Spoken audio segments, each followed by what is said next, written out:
अमृत काल का ये पहला बजट विकसित भारत के विराट संकल्प को पूरा करने के लिए एक मजबूत नींव का निर्माण करेगा। ये बजट वंचितों को वरीयता देता है। ये बजट आज की एस्पिरेशनल सोसाइटी, गांव, गरीब, किसान, मध्यम वर्ग, सभी के सपनों को पूरा करेगा।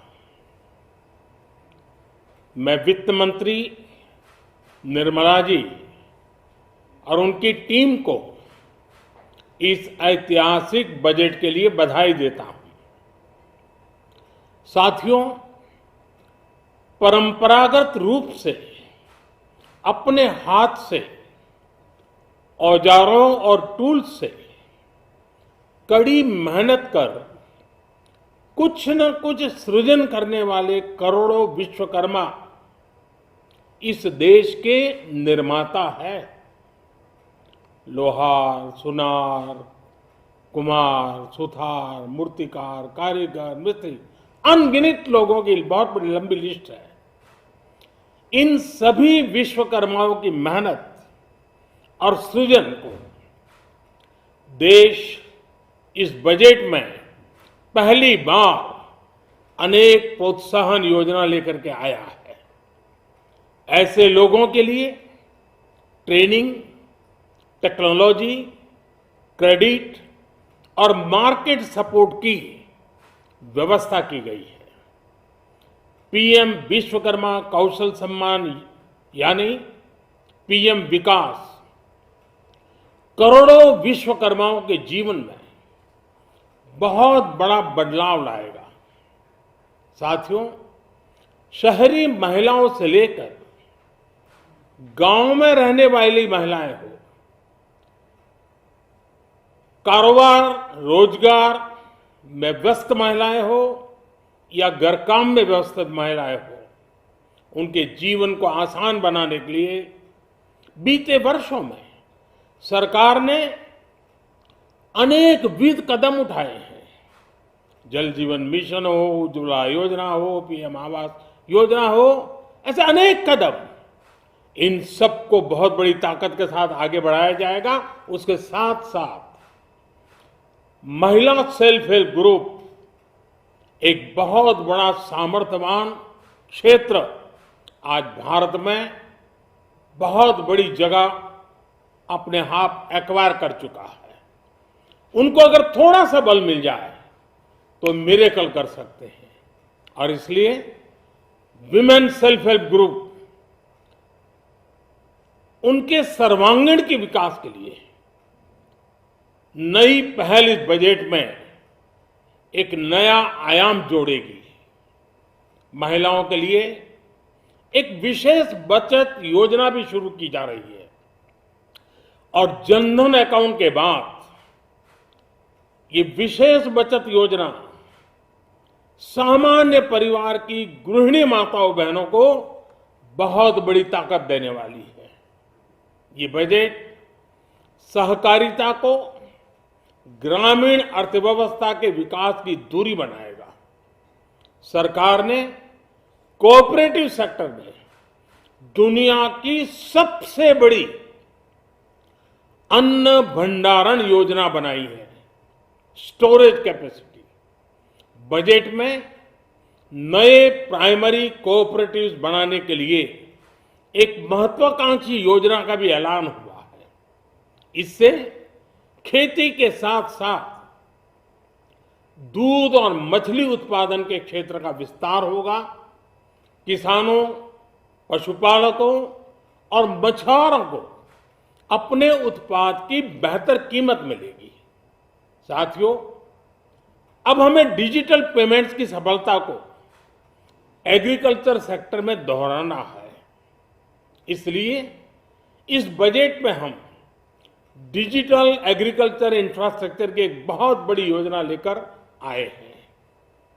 आज दुनिया इंटरनेशनल मिलेट ईयर मना रही है। भारत में मिलेट्स के अनेक प्रकार हैं, अनेक नाम हैं। आज जब मिलेट्स घर घर में पहुंच रहा है, पूरी दुनिया में पॉपुलर हो रहा है, तो उसका सर्वाधिक लाभ भारत के छोटे किसानों के नसीब में है। और इसलिए आवश्यक है कि नए तरीके से उसको आगे ले जाया जाए। इसकी एक नई पहचान, विशेष पहचान आवश्यक है। इसलिए अब इस सुपर फूड को श्री अन्न की नई पहचान दी गई है। उसके प्रोत्साहन के लिए भी अनेकविध योजनाएं बनाई गई हैं। श्री अन्न को दी गई प्राथमिकता से देश के छोटे किसानों, हमारे आदिवासी भाई बहन जो किसानी करते हैं, उनको आर्थिक संबल मिलेगा और देशवासियों को एक स्वस्थ जीवन मिलेगा।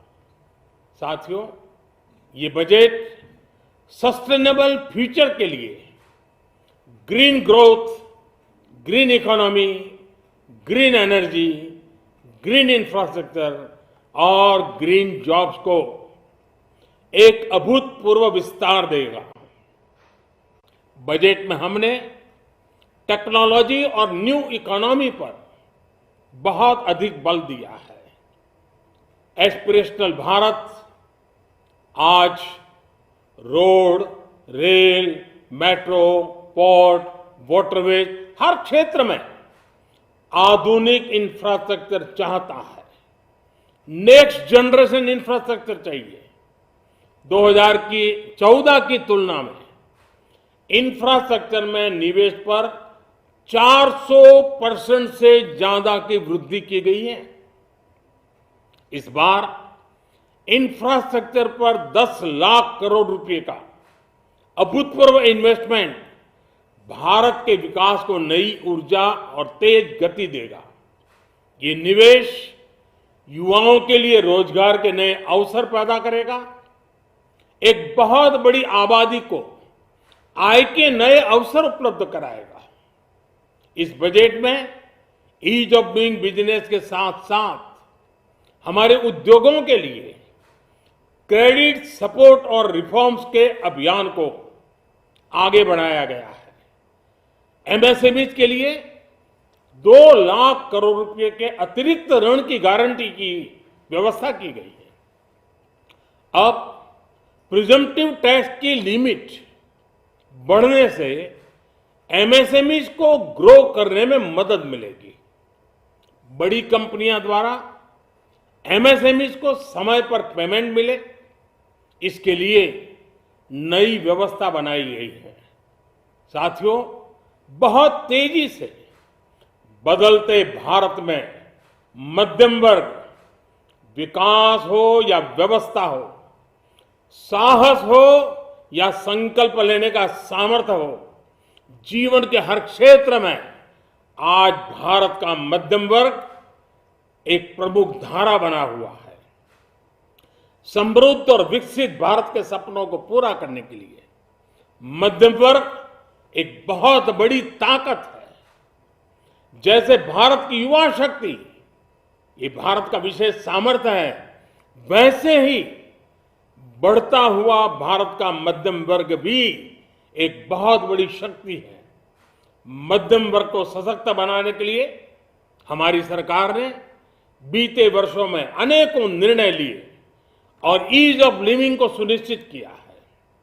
हमने टैक्स रेट को कम किया है, साथ ही प्रोसेस को सिंप्लीफाई, ट्रांसपेरेंट और फास्ट किया है। हमेशा मध्यम वर्ग के साथ खड़ी रहने वाली हमारी सरकार ने मध्यम वर्ग को टैक्स में बड़ी राहत दी है। इस सर्वस्पर्शी और विकसित भारत के निर्माण को गति देने वाले बजट के लिए मैं फिर एक बार निर्मला जी और उनकी पूरी टीम को बहुत बहुत बधाई देता हूं और देशवासियों को भी बहुत बधाई के साथ साथ मैं आह्वान करता हूं, आइए अब नया बजट आपके सामने है, नए संकल्पों को लेकर के चल पड़े। 2047 में समृद्ध भारत, समर्थ भारत, हर प्रकार से संपन्न भारत हम बना के रहेंगे। आइए इस यात्रा को हम आगे बढ़ाएं। बहुत बहुत धन्यवाद।